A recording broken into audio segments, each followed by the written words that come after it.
வணக்கம் ஃப்ரெண்ட்ஸ். நீங்கள் தம்ப்லைன்லேயே பார்த்துட்டு வந்திருப்பீங்க நான் என்ன சொல்ல போகிறேன்னு. ஆமாம் ஃப்ரெண்ட்ஸ்,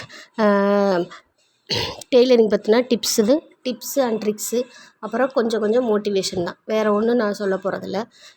அதுக்கு முன்னாடி என்னோடய சேனலை சப்ஸ்கிரைப் பண்ணிக்கோங்க, ஷேர் பண்ணுங்கள், கமெண்ட் பண்ணுங்கள், லைக் பண்ணுங்கள். கூடவே இருக்க பெல் ஐக்கானை கிளிக் பண்ணிக்கோங்க. ஓகேங்களா? அப்போ தான் நான் போடுற நோட்டிஃபிகேஷன் வந்து உங்களுக்கு உடனே கிடைக்கும். சரிங்களா? நான் வந்து எப்பயும் போல் பட்டி வந்து 2 பட்டியை ஃபஸ்ட்டு அடித்து திருப்பிக்கிறேன். எப்பயுமே நான் வந்து பட்டி தான் ஃபஸ்ட்டு அடித்து திருப்புவேன். அதுக்கப்புறம் ஸ்லீவை வந்து ரெடி பண்ணி வச்சுக்கிடுவேன். அதுக்கப்புறம் வந்து பேக் பார்ட் ரெடி பண்ணி வச்சுக்கிடுவேன். அப்புறம் ஃப்ரண்ட் பார்ட் ரெடி பண்ணி வச்சுக்குவேன். இப்படி தான் நான் வரிசையாக ஒன்று ஒன்றா ரெடி பண்ணி வச்சுட்டு அப்படியே ஜாயின் பண்ணிடுவேன்.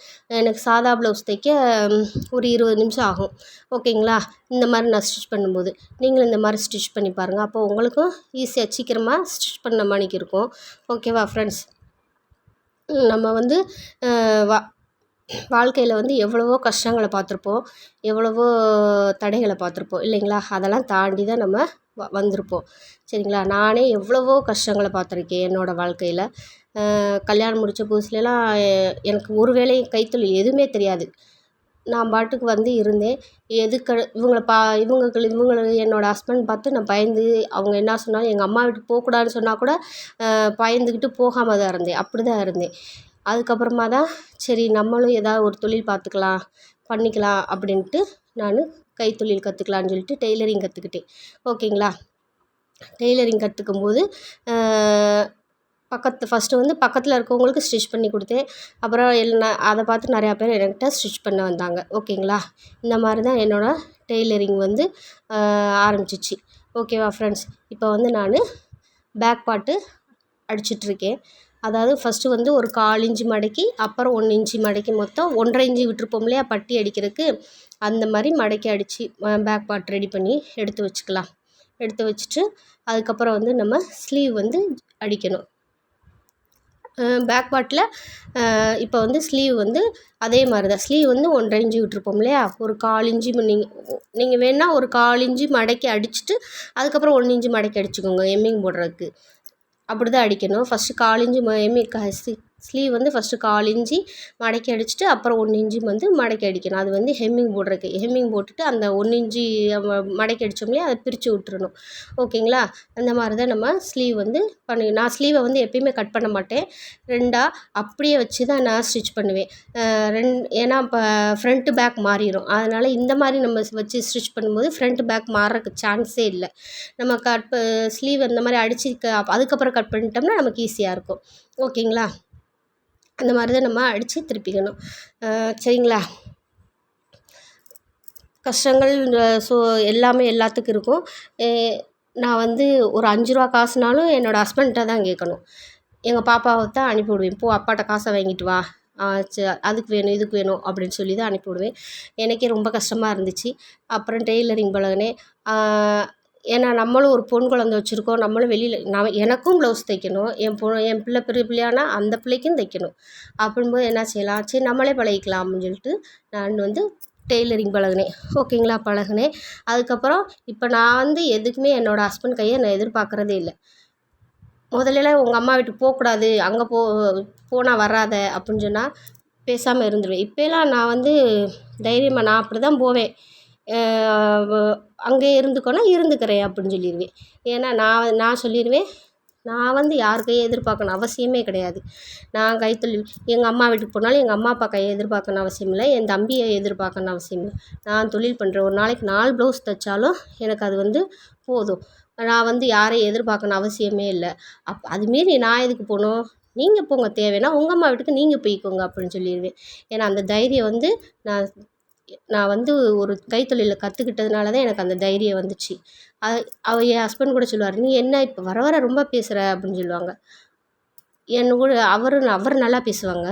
என் கூட சேர்ந்து நீ நல்லா பேச பழகிட்ட அப்படின்னு சொல்லுவாங்க. ஆமாம், பேசாமல் இருந்தால் நம்மளை வந்து அப்படியே கொட்டி அப்படியே உட்கார வச்சுருவாங்க. சரிங்களா? யாராக இருந்தாலும் அப்படி தான். நம்ம தப்பு செஞ்சால் மட்டும்தான் யாருக்கும் பயப்படணும். தப்பு செய்யாமல் இருக்கும்போது யாருக்கும் எதுக்கும் பயப்படணும் அவசியமே கிடையாது. சரிங்களா? அப்படி தான் இருக்கணும் நம்ம. ஓகேங்களா? அடுத்து வந்து நான் வந்து டாட் பிடிக்கிறதுக்கு நம்ம அரக்காத்து போட்டிருப்போம் இல்லையா, அந்த 2 அரக்காத்தையும் வச்சு நம்ம அரைக்காத்து அதாவது 1.25 இன்ச்சுக்கு 1.25 இந்த பக்கம் 1.25 அந்த பக்கம் 1.25 வச்சு அரைக்காத்து போட்டிருப்போம். அதை கரெக்டாக மடக்கி விட்டு நம்ம டாட் பிடிச்சிக்கலாம். இந்த மாதிரி டாட் பிடிக்கும்போது கரெக்டாக இருக்கும். அதுக்கு தான் ப்ளவுஸ் கட் பண்ணும்போதே நம்ம எல்லாமே கரெக்டாக கட் பண்ணிட்டோம்னா நம்ம ஸ்டிச் பண்ணும்போது ஈஸியாக விறுவிறுன்னு நம்ம ஸ்டிச் பண்ணிக்கலாம். நம்ம வந்து கட் பண்ணும்போது கரெக்டாக கட் பண்ணாமல் மிஷினில் உட்காந்துட்டு அதுக்கப்புறம் கொஞ்சம் கொஞ்சமாக அந்நேரம் உட்காந்து ஆல்ட்ரேஷன் பண்ணி கட் பண்ணி ஸ்டிச் பண்ணுறது லேட் ஆயிரும். ஆனால் முதலே நீங்கள் கட் பண்ணும்போதே எல்லாமே கரெக்டாக பெர்ஃபெக்டாக கட் பண்ணிடுங்க. ஓகேங்களா? அப்படின்னா தான் உங்களுக்கு வந்து சீக்கிரமாக நீங்கள் வந்து ஒரு நாளைக்கு 5 மெதுவாக தைக்கிறவங்களா இருந்தாலுமே ஒரு நாளைக்கு குறைஞ்சு 4 ப்ளவுஸ் தைக்கலாம். இந்த மாதிரி நீங்கள் கட் பண்ணி எடுத்து வச்சுக்கிட்டிங்கன்னா பட்டன் பீஸு கழுத்து பீஸு எல்லாமே நீங்கள் ரெடி பண்ணி எடுத்து வச்சுக்கிட்டிங்கன்னா நீங்கள் வந்து ஒரு நாளைக்கு 4 ப்ளவுஸ் தாராளமாக தைக்கலாம். ஓகேங்களா? ரொம்ப தைக்கணும் அவசியம் கூட கிடையாது. ஒரு நாளைக்கு நமக்கு 4 ப்ளவுஸ் தைச்சா போதும். லைனிங் ப்ளவுஸாக இருந்தாலும் சரி, சாதா ப்ளவுஸாக இருந்தாலும் சரி, ஒரு நாளைக்கு 4 ப்ளவுஸ் போதும். நான் அவ்வளோதான் மேக்ஸிமம் நான்லாம் அவ்வளோதான் உட்காருவேன். அதுக்கு மேலேலாம் உட்கார முடியாது, எந்திரிச்சிருவேன். ஏன்னா நம்ம தான் வீட்டில் வேலைகளும் பார்க்கணும், எல்லாம் பார்த்துக்கணும். அதனால் அடுத்து இந்த ஆம்கோல் சைடு வந்து அடுத்து நம்ம வந்து டாட் பிடிச்சிக்கலாம். சரிங்களா? நான் ஃபஸ்ட்டு வந்து மெயின் டாட் பிடிச்சிட்டு ஆம்கோல் டாட்டு தான் பிடிப்பேன். அதுக்கப்புறம் தான் வந்து நான் பட்டன் பீஸ் பக்கம் இருக்க டாட்டை பிடிப்பேன். எப்பயுமே நான் வந்து அப்படி தான் டாட் பிடிப்பேன். ஓகேங்களா? நீங்களும் அந்த மாதிரி டாட் பிடிச்சி பாருங்கள். அந்த மாதிரி பிடிக்கும்போது நமக்கு கரெக்டாக இருக்கும். ஓகேங்களா? சரிங்களா? அந்த மாதிரி நீங்களும் டாட் பிடிங்க. அதுக்கப்புறமா வந்து இப்போ வந்து நிறையா நானே எல்லாத்தையும் பார்த்துக்குவேன், எல்லாமே செஞ்சுக்குவேன். எதுக்கும் நான் இது பண்ண மாட்டேன். அதுக்கப்புறமா வந்து சரின்ட்டு நான் அப்புறம் சரி ஆரி கற்றுக்கலாம் அப்படின்னு சொல்லிட்டு ஆரியும் கற்றுக்கிட்டேன் நான். ஏன்னா நம்ம ப்ளவுஸ்க்கு போட்டுக்கலாம், நம்ம பொண்ணுக்கு போட்டுக்கலாம் அப்படின்னு சொல்லி ஆரியும் கற்றுக்கிட்டேன். இப்போ அதனால் ஒரு பக்கத்தில் இருக்கவங்க ஒருத்தவங்க 1, 2 கொடுக்குறாங்க. நானும் போட்டு தந்துட்டு தான் இருக்கேன். ஆனால் எந்த தொழிலுமே நம்ம சொந்தக்காரவங்க கொடுப்பாங்க, நம்ம ஃப்ரெண்ட்ஸு சர்க்கிள்லேருந்து கொடுப்பாங்க, நம்ம பக்கத்தில் இருக்கவங்க கொடுப்பாங்க அப்படின்னு நினச்சி மட்டும் எதுவுமே செய்யாதீங்க. ஏன்னா அவங்க தான் வந்து நமக்கு வந்து பெரும்பாலும் கொடுக்க மாட்டாங்க. அடுத்தவங்க கூட எங்கேயோ இருக்கவங்க கூட நம்மளை நம்பி கொடுத்துருவாங்க. ஆனால் அந்த மாதிரி இருக்கவங்க யாரும் கொடுக்க மாட்டாங்க. யோசிப்பாங்க, நல்லா தைச்சி தருவாங்களா, தரமாட்டாங்களா அப்படின்னு சொல்லி யோசிப்பாங்க. அதனால் அந்த மாதிரி நம்ம நினப்பு இருக்கவே கூடாது. நம்ம வந்து வெளியில் இருக்கவங்களுக்கு பெர்ஃபெக்டாக தைச்சி கொடுத்தா நம்ம எங்கே போனாலும் நம்மளை தேடி வருவாங்க. நாங்கள் வந்து ஃபஸ்ட்டு வந்து ஒரு சைடு இருந்தோம். அங்கே இருக்கவங்க கூட இன்னும் என்னை தேடி இப்போ வந்து 1 கிலோமீட்டருக்கு மேலே இருக்கும். அங்கேருந்து என்னை தேடி கொண்டு வந்து கொடுத்துட்டு போகிறாங்க. நான் அங்கே வந்து நிறையா இடத்துல ஸ்டிச் பண்ணேன். எனக்கு ப்ளவுஸ் வந்து பெர்ஃபெக்டாக அமையலை, அதனால் நீங்களே ஸ்டிச் பண்ணி கொடுத்துருங்க அப்படின்னு சொல்லி என்னை தேடி கொண்டு வந்து கொடுத்துட்டு போகிறாங்க. அப்படின்னா நம்ம அந்தளவுக்கு ஸ்டிச் பண்ணி கொடுத்தா மட்டும்தான் நம்மளை வந்து எங்கே போனாலும் எங்கள் வீடு மாறி போனாலும் நம்மளை தேடி வந்து கொடுப்பாங்க. சரிங்களா? அதனால் நம்ம வந்து கஸ்டமரை வந்து நம்ம தான் நான் தக்க வச்சுக்கணும். ப்ளவுஸை வந்து கரெக்டாக ஃபிட்டிங்காக அவங்க கேட்குற மாதிரி நம்ம தைச்சி கொடுத்து நம்ம தான் நம்ம கஸ்டமரை வந்து தக்க வச்சுக்கணும். சரிங்களா? அதுலேயும் ஒரு சில கஸ்டமர் வந்து நம்ம எப்படி தைச்சி கொடுத்தாலும் குறை சொல்கிறவங்க இருக்காங்க. நல்லாவே தைச்சி கொடுத்தாலும் போட்டு காமிப்பாங்க, நல்லா தான் இருக்கும். ஆனால் இருந்தாலும் இந்த அங்கனக்குள்ளே அப்படி இருக்குது, இந்த இங்கனக்குள்ளே இப்படி இருக்குது அப்படின்னு சொல்லி குறை சொல்லுவாங்க. அந்த மாதிரி கஸ்டமரும் இருக்காங்க. அவங்களே நமக்கு ஹேண்டில் பண்ண தெரிஞ்சிருக்கணும். சரிங்களா? இந்த மாதிரி நம்ம எல்லாத்தையுமே ஹேண்டில் பண்ண தெரிஞ்சால் மட்டும்தான் நம்ம வந்து இந்த இதில் வந்து கரெக்டாக அதாவது எதுவுமே தடங்கல் இல்லாமல் நம்ம பாட்டில் நம்ம வேலையை பார்த்துட்டு போயிட்டே இருக்க முடியும். சரிங்களா? அவங்க சொல்கிறத போட்டு மைண்டில் போட்டு குழப்பி, இவங்க சொல்கிறத போட்டு மைண்டில் போட்டு குழப்பி அப்படி இருந்தோம்னா நம்ம வந்து ஒன்றுமே செய்ய முடியாது. அதனால் எல்லாத்தையுமே நம்ம அட்ஜஸ்ட் பண்ணி போயிடணும், டெய்லரிங்கை பொறுத்த வரைக்கும். சரிங்களா? இந்த மாதிரி நம்ம இப்போ வந்து நான் டாட் பிடிச்சிட்டேன். இப்போ வந்து பட்டி வந்து வச்சு அடிக்கிறேன். இந்த பட்டி அடிக்கிறோம் பார்த்திங்களா, பட்டியை வந்து அந்த பட்டியை வந்து கிராஸ் பீஸாக, அதாவது 1/2 இன்ச்சு வந்து கிராஸாக வர மணிக்கு வச்சு நம்ம பட்டி அடிக்கணும். அப்போ தான் வந்து பட்டி வந்து கரெக்டாக நமக்கு வந்து அதாவது ஒன்று போல் வரும். பட்டன் பீஸ் வந்து அடிக்கும்போது கரெக்டாக ஒன்று போல் வரும். ஓகேங்களா? இதுக்கு முன்னாடி நான் ஏற்கனவே பட்டி எப்படி ஜாயின் பண்ணுறதுன்னு போட்டிருக்கேன், வேணும்னா பார்த்துக்கோங்க அந்த வீடியோவை. ஓகேவா? இந்த மாதிரி பட்டியை வந்து நம்ம அடிக்கும்போது டாட் இருக்குது பார்த்திங்களா, டாட் வந்து முன்னாடி வராமல் பேக்கில் வர மணிக்கு எடுத்து விட்டு லைட்டாக மடக்கி வச்சு நம்ம அடிக்கணும். அப்போ தான் வந்து நல்லாயிருக்கும். சரிங்களா? ஒரு சிலர் வந்து முன்னாடி வர மணிக்கு வச்சிடுறாங்க. அந்த மாதிரி வைக்கக்கூடாது. பின்னாடி எடுத்து விட்டு தான் நம்ம அடிக்கணும் அந்த டாட்டை வந்து. ஓகேவா? இப்போ பட்டன் பீஸ் வந்து ரெண்டும் ஈக்குவலாக இருக்குது. அளந்து பார்த்துக்கலாம் நம்ம. எப்பயுமே நம்ம வந்து ஸ்டிச்சிங் பண்ணும்போது எல்லாத்தையும் ஒருக்கா அளந்து பார்த்துட்றோம். அளந்து பார்த்தா மட்டும்தான் நமக்கு எப்படி இருக்கே என்னன்னு தெரியும். நம்ம வாட்டில் வந்து அளவு ப்ளவுஸ் கொடுத்துருக்காங்க இல்லையா, நம்ம வாட்டில் தைச்சிடக்கூடாது. அதனால் எல்லாத்தையுமே வந்து நம்ம அப்பைக்கப்போ ஸ்டிச் பண்ணிவிட்டு கரெக்டாக இருக்கா இல்லையான்னு இந்த மாதிரி நம்ம ஒவ்வொன்றையும் அளந்து பார்த்துக்கணும். பட்டன் பீஸு இப்போ இந்த கரெக்டாக எனக்கு வந்திருக்கு. ஓகேங்களா? இது வந்து பட்டன் பீஸ் பக்கம் ஒன்று போல் வந்திருக்கு. 2 பக்கமும் 2 இதுலேயும் ஃப்ரண்ட் பார்ட்லேயும். ஓகேங்களா? இந்த மாதிரி தான் நம்ம வந்து ஸ்டிச் பண்ணணும். ஃபஸ்ட்டு வந்து 2 தையல் போட்டுட்டு நான் எப்பயுமே பார்க்க மாட்டேன். ஒரு 2யுமே ஒவ்வொரு தையல் போட்டுட்டு கரெக்டாக இருக்கா, அளவு ப்ளவுஸில் இருக்க பட்டன் சைடும் நம்ம பட்டன் பீஸ் சைடும் கரெக்டாக இருக்கா இல்லையான்னு அளந்து பார்த்துட்டு அதுக்கப்புறம் தான் இன்னொரு தையல் போட்டுக்கிடுவேன். ஏன்னா பிரிக்க வேண்டியது வந்துச்சுன்னா 2 தையல் போட்டுட்டு பிரிக்க கஷ்டமாக இருக்கும். அதனால் ஒரு தையல் போட்டுட்டு நான் அந்த மாதிரி பார்த்துட்டு அப்புறம் இன்னொரு தையல் போட்டுக்கிடுவேன். இது வந்து நான் அப்படி தான் தப்பேன். வேணா நீங்களும் ட்ரை பண்ணி பாருங்கள். ஓகேங்களா? அடுத்து வந்து நம்ம பட்டன் பீஸ் வச்சு அடிச்சுக்கலாம். சரிங்களா? பட்டன் பீஸ் வச்சு அடித்து திருப்பிக்கலாம். 1.5 இன்ச்சு பீஸ் 2.5 இன்ச்சு பீஸ் வச்சு நம்ம அடித்து எடுத்துக்கலாம். ஓகேவா ஃப்ரெண்ட்ஸ்? இந்த மாதிரி நம்ம பட்டன் பீஸ் வந்து ஃபஸ்ட்டே நம்ம கட் பண்ணி வச்சிட்டோம்னா இன்னும் ஈஸியாக இருக்கும் நமக்கு. இது வந்து நான் பட்டன் பீஸ் பத்தாதனால ஒட்டு கொடுக்குறேன் பட்டன் பீஸுக்கு. ஓகேங்களா? ஒட்டு கொடுத்துட்டு அதை கட் பண்ணி எடுத்துகிட்டு அது மேலே ஒரு அமுக்கடி போட்டுட்டு அதை அப்புறம் வந்து நான் மெயின் கிளாத்தில் வச்சு நான் ஜாயின் பண்ணிக்கிடுவேன். ஓகேங்களா? 1.5 இன்ச்சு பீஸும் பத்தால, 2.5 இன்ச்சு பீஸுமே பத்தலை. அதனால் 2 பீஸையுமே நான் ஒட்டு போட தான் செஞ்சுருக்கேன். ஓகேவா? இந்த மாதிரி தான் நம்ம வந்து துணி பத்தலைன்னா இந்த மாதிரி தான் நம்ம ஒட்டு போட்டு அடிச்சுக்கணும். சரிங்களா? ஓகேவா ஃப்ரெண்ட்ஸ்? இந்த மாதிரி தான் நம்ம அடிக்கணும். இந்த மாதிரி அடித்து நம்ம ஸ்டிச் பண்ணி கொடுக்கும்போது கரெக்டாக இருக்கும். நீங்கள் வந்து பெரும்பாலும் ப்ளவுஸ் வந்து பெர்ஃபெக்டாக அளவு ப்ளவுஸில் எப்படி இருக்கோ அதே மாதிரி கட் பண்ணி ஸ்டிச் பண்ணி கொடுத்து பாருங்கள். அப்போ தான் உங்களை எங்கேனாலும் தேடி வந்து கொடுப்பாங்க. அதாவது நம்ம கட் பண்ணுறதுல ஃப்ரண்ட் பார்ட் பேக் பார்ட் இருக்குது பார்த்திங்களா, அதுதான் மெயின். பேக் பார்ட்டை வந்து நம்ம எப்போயுமே பெர்ஃபெக்டாக கட் பண்ணி எடுத்துட்டோம்னா ஃப்ரண்ட்டு கட் பண்ணுறது ஈஸி. ஃப்ரண்ட்டில் என்ன பண்ண போகிறோம், வெறும் டாட்டோட அகலம் இப்போ அந்த கப்போட உயரம் மட்டும்தான் நம்ம எக்ஸ்ட்ரா கரெக்டாக பார்த்து எடுக்கணும். அதனால் நமக்கு வந்து செஸ்ட்டும் ஆம்கோலும் கரெக்டாக இருந்துச்சுன்னா நம்ம சுருக்கங்கிறது மேக்ஸிமம் அதிலே குறைஞ்சிரும், பெரும்பாலும் வராது. நம்ம வந்து கரெக்டாக செஸ்ட்டும் ஆம்கோலும் வந்து கரெக்டாக மேட்ச் ஆகாமல் ஏனோ தானோன்னு வெட்டி அடித்தோம்னா முன்பக்கம் சுருக்கம் விழுகும், பின்பக்கம் சுருக்கம் துணி நிறையா வரும். அதனால் எப்பயுமே நீங்கள் வந்து ஃப்ரண்ட் பார்ட்டை மட்டும் கரெக்டாக பெர்ஃபெக்டாக கட் பண்ணிடுங்க. ஓகேங்களா? கட் பண்ணிவிட்டு நீங்கள் ஸ்டிச் பண்ணி பாருங்கள், உங்களுக்கு ப்ளவுஸ் வந்து பக்காவாக இருக்கும். சரிங்களா? அந்த மாதிரி தான் நம்ம கட் பண்ணி ஸ்டிச் பண்ணணும். சரிங்களா? இந்த மாதிரி நீங்கள் கட் பண்ணி ஸ்டிச் பண்ணி பாருங்கள். அப்போ தான் உங்களுக்கு நான் சொல்கிறது சரியா இல்லையான்னு புரியும். ஒரே ஒரு கமெண்ட் பண்ணுங்கள், நான் சொல்கிறது சரியாக இருக்கா இல்லையான்னு. லைக் கொடுக்க மாட்டேங்கிறீங்க, கமெண்ட் பண்ண மாட்டேங்கிறீங்க, வீடியோ ஃபுல்லாக பார்க்க மாட்டேங்கிறீங்க. நாங்கள் வந்து ஃப்ரீயாக சொல்லி கொடுக்குறனால நல்லா சொல்லித்தர மாட்டாங்க, நல்லா இவங்க ஸ்டிச் பண்ணுறது சரியாக இருக்காது அப்படின்னு நினச்சிட்ருக்கீங்க. இதே இது ஆன்லைனில் சொல்லி கொடுக்குறவங்கக்கிட்ட போய் பார்க்குறீங்க, கற்றுக்குறீங்க, காசை கொடுத்து நாங்கள் நல்லா தாங்க நான் சொல்லி தந்துட்ருக்கோம். பாருங்கள், பிடிச்சா இப்போ லைக் பண்ணுங்கள். ஓகேங்களா? அதனால் பெண்கள் வந்து ஒவ்வொருத்தரும் வந்து ஒரு கைத்தொழிலை கற்றுக்கோங்க. சரிங்களா? நமக்கு வந்து ஒரு கைத்தொழில் இருந்தால் கண்டிப்பாக நம்ம யாரையும் எதிர்பார்க்கணும்னு அவசியம் இல்லை.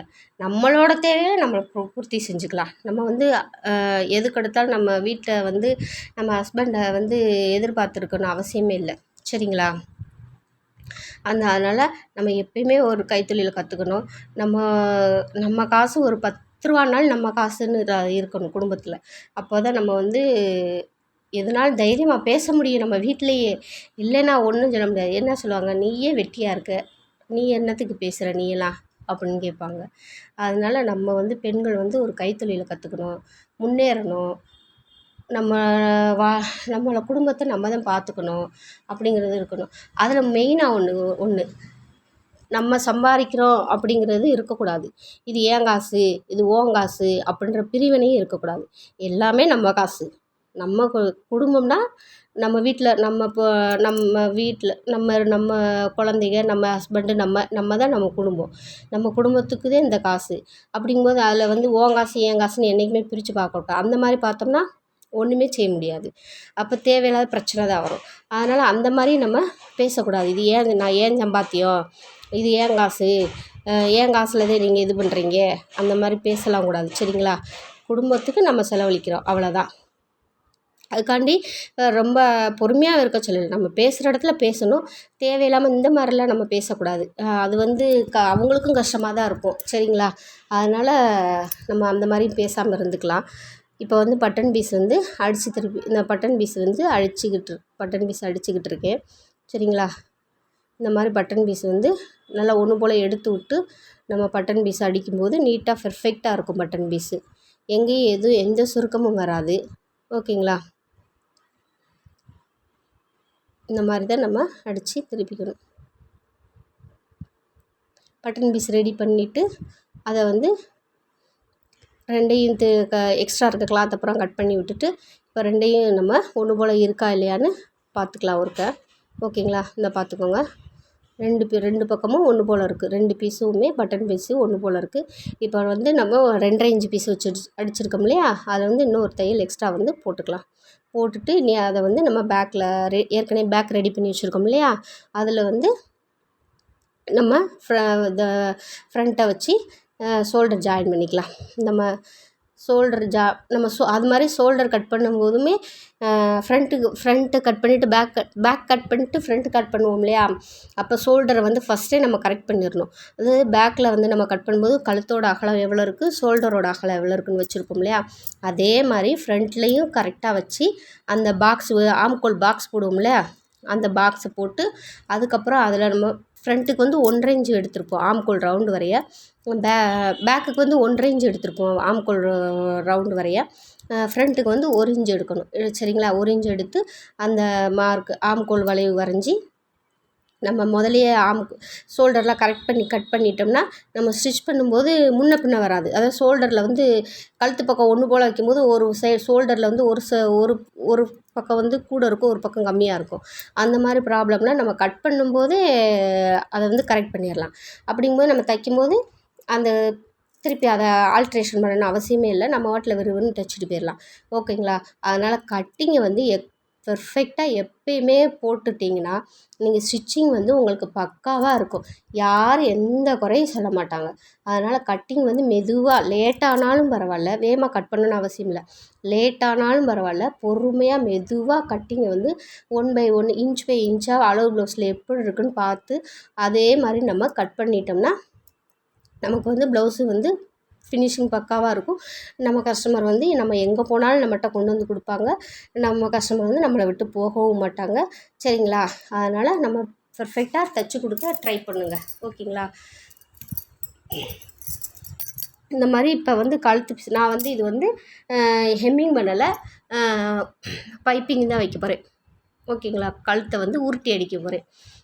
அதுக்காண்டி நான் கீழே வந்து 1.5 இன்ச் பீஸ் கட் பண்ணியிருப்போம் இல்லையா, அது கீழே வந்து ஒரு 1/2 இன்ச்சு மடக்கி அடிச்சுட்டு இப்போ வந்து நான் கழுத்தில் வச்சு அடிச்சுக்கிறேன். இந்த மாதிரி கழுத்தில் வச்சு நம்ம அடிச்சுட்டு அதை வந்து பைப்பிங் வைக்கும்போது நல்லாயிருக்கும். ஓகேங்களா? நான் வந்து த்ரெட் பைப்பிங் உள்ளக்க த்ரெட்டு கொடுத்து பைப்பிங் பெரும்பாலும் வைக்க மாட்டேன். துணியிலே அப்படியே பைப்பிங் வச்சுருவேன். த்ரெட் பைப்பிங் வச்சோம்னா இன்னும் சூப்பராக இருக்கும். பைப்பிங் கழுத்துக்கு பைப்பிங் வைக்கிறதுக்கு. சரிங்களா? இந்த மாதிரி நம்ம கழுத்தை வந்து வச்சு அடிச்சுக்கலாம்.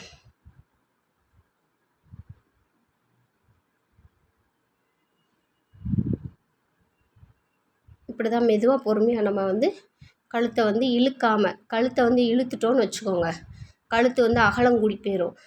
கழுத்தை வந்து கழுத்து சைடு வந்து நம்ம இழுக்கவே கூடாது. கிராஸ் பீஸ் இருக்கும் இல்லைங்களா, அதை கூட நம்ம லைட்டாக இழுத்தா கூட ஒன்றும் ப்ராப்ளம் வராது. ஆனால் இந்த கழுத்து பகுதியை இழுத்தோம்னா கழுத்து வந்து பெருசாயிரும். அப்போ நம்ம தைச்சிட்டு பார்க்கும்போது அளவு ப்ளவுஸை காட்டிலும் அளவு ப்ளவுஸில் இருக்க கழுத்தை காட்டிலும் நம்ம தைச்ச கழுத்து வந்து அகலம் கூடமாக போயிடும். முன்னாடி அகலம் கூட போனாலும் லூஸ் விழுகும். இப்படி கீழே ஷோல்டர் வந்து இறங்கிக்கிட்டே வந்துடும்.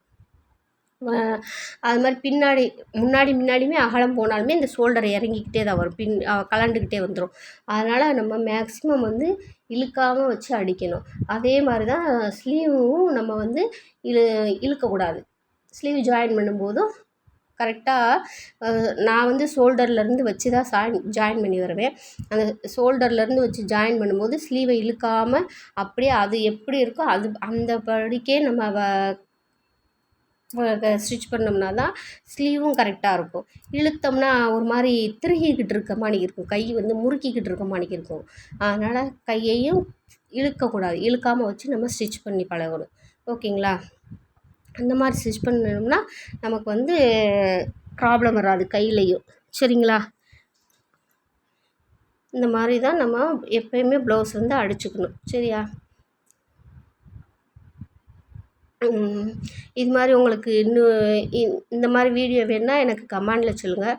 நான் உங்களுக்கு அடுத்தடுத்து போடுறேன். இல்லைன்னா என்ன வீடியோ வேணுமோ அதை எனக்கு என்கிட்ட கேளுங்க. நான் கண்டிப்பாக உங்களுக்கு போடுறேன். இல்லை ஆரி ஒர்க்கு பற்றின வீடியோ வேணுனாலும் சொல்லுங்கள். நான் கண்டிப்பாக போடுறேன். என்னால் முடிஞ்ச அளவுக்கு நான் போடுறேன். ஓகேங்களா? இது இல்லைன்னா ஷார்ட்ஸில் வந்து ஒரு நிமிஷம் தான். அதில் எவ்வளோ ஆரி ஒர்க் வந்து எவ்வளோ டீட்டெயில்டாக சொல்லிக் கொடுக்க முடியுமோ அவ்வளோ டீட்டெயில்டாக சொல்லிக் கொடுக்கலான்னு நினச்சிட்ருக்கேன். வேணுனாலும் கமெண்டில் சொல்லுங்கள். அந்த மாதிரியும் போடுறேன். ஓகேங்களா? இந்த மாதிரி நம்ம அடித்து திருப்பிக்கலாம். எக்ஸ்ட்ரா இருக்கப்போ இதெல்லாம் கட் பண்ணி விட்டுட்டு அவனுக்குள்ளே டேக்கா போட்டு எடுத்துருவோம். எடுத்துகிட்டு இப்போ வந்து பைப்பிங் வந்து நான் உருட்டி அடிக்க போகிறேன். இந்த பாருங்கள், இந்த மாதிரி தான் நம்ம பைப்பிங்கை வச்சு இந்த மாதிரி உருட்டி அடிக்கணும். உருட்டி அடிக்கும்போது சூப்பராக இருக்கும். பைப்பிங் அடிச்சுட்டு நான் உங்களுக்கு காட்டுறேன் பாருங்கள் எப்படி இருக்குன்னு. ஓகேங்களா?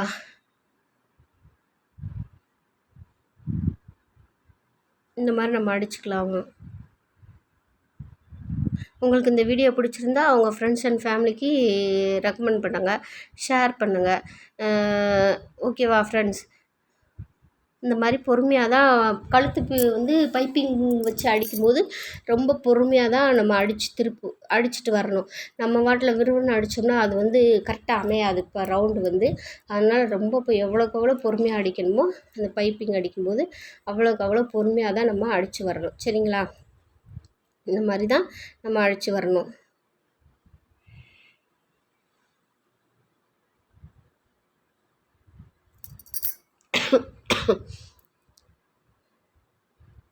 எவ்வளோக்கு எவ்வளோ பொறுமையாக அடிக்கிறோமோ அவ்வளோக்கு எவ்வளோ நீட் ஃபினிஷிங் வரும் கழுத்து வந்து. சரிங்களா? நம்ம வந்து திருப்பி பார்த்துக்கலாம் கரெக்டாக தையல் விழுந்திருக்கா இல்லையான்னு. இல்லைன்னா அது வந்து பிரிஞ்சுட்டு வர மாணிக்கு இருக்கும். அதனால் ஒரு தடவை திருப்பி பார்த்துட்டு அப்புறம் வந்து நம்ம அடித்தோம்னா கரெக்டாக இருக்கும். ஓகேங்களா? இந்த மாதிரி தான் நம்ம ஸ்டெப் பை ஸ்டெப்பாக கொஞ்சம் கொஞ்சமாக பொறுமையாக எடுத்து மடக்கி விட்டு நம்ம ஊசியை நிப்பாட்டி அந்த வளைவுலாம் வரும் பார்த்திங்களா, அவனுக்குலாம் கரெக்டாக ஊசியை நிப்பாட்டி அதுக்கப்புறம் நல்லா இது பண்ணி விட்டு அடித்தோம்னா ஃபினிஷிங் வந்து ரொம்ப பக்காவாக இருக்கும். சரிங்களா? ஓகே ஃப்ரெண்ட்ஸ், கண்டிப்பாக எல்லோரும் ஒரு கைத்தொழிலை கற்றுக்கோங்க. கைத்தொழிலை கற்றுக்கிட்டிங்கன்னா தான் நமக்கு வந்து செல்ஃப் கான்ஃபிடென்ஸ் அதிகமாக இருக்கும். ஓகேங்களா? நம்ம வந்து வீட்டில் இருக்கவங்கள எதிர்பார்த்துட்டு இருந்தோம்னா நமக்கு செல்ஃப் கான்ஃபிடென்ஸே இருக்காது. அது மாதிரி நம்ம பிள்ளைகளுக்கும் நம்ம அப்படி தான் சொல்லி வளர்க்கணும். சரிங்களா? நம்ம பிள்ளைகளுக்கு எது நல்லது எது கெட்டது அப்படிங்கிறது சொல்லி கொடுத்து வளர்க்கணும். இப்போ இருக்க சூழ்நிலையில் வந்து அதெல்லாம் நம்ம அது முக்கியமாக பெண் குழந்தைகளுக்கு வந்து கண்டிப்பாக சொல்லி கொடுத்து தான் வளர்க்கணும். சரிங்களா? ஏன்னா இப்போ நிறைய ஏதேதோ இஷ்யூ ஏதேதோ பிரச்சனைகள் எல்லாமே இருக்குது. அதனால் எல்லாத்தையும் நம்ம சொல்லி கொடுத்து தான் வளர்க்கணும். சரிங்களா? இந்த மாதிரி கழுத்து பீஸ் வந்து நம்ம அடித்து திருப்பிக்கலாம். ஃபினிஷ் பண்ணி முடிக்க போகிறேன். பாருங்கள், அடிச்சுட்டு நான் உங்களுக்கு காட்டுறேன் பாருங்கள் எப்படி ஃபினிஷிங் எப்படி கரெக்டாக எப்படி இருக்குன்னு அப்போ தான் உங்களுக்கு தெரியும். சரிங்களா? ஆனால் இது அடிக்கிறதுக்கு கொஞ்சம் லேட் ஆகும். நம்ம வந்து இந்த மடக்கி அப்படியே 2 ரெட்டை தையல் போடுறது வந்து ஈஸியாக போட்டுடலாம். இந்த மாதிரி அடிக்கிறது வந்து கொஞ்சம் கஷ்டமாக தான் இருக்கும். ஏன்னா பைப்பிங் வந்து கரெக்டாக உருண்டையாக வரணும். அப்போ தான் நல்லாயிருக்கும் பார்க்க. அதனால கொஞ்சம் லேட் ஆகும் இந்த மாதிரி அடிக்கிறதுக்கு. இப்போ ஃபினிஷ் பண்ணி முடிச்சாச்சு.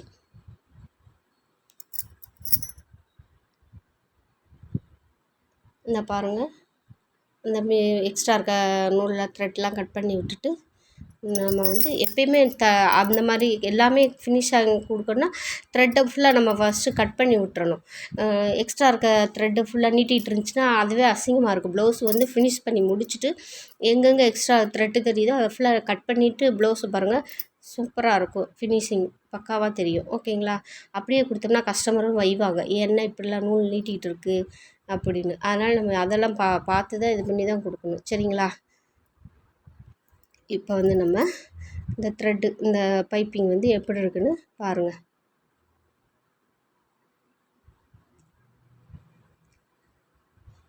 தெரியுதுங்களா? ஃபுல்லாக ஒன்று போல் பைப்பிங் வந்து ஒன்று போல் இருக்குது. ஓகேவா ஃப்ரெண்ட்ஸ்? இந்த மாதிரி தான் நீங்களும் அடித்து திருப்பிக்கோங்க. Okay friends, thank you.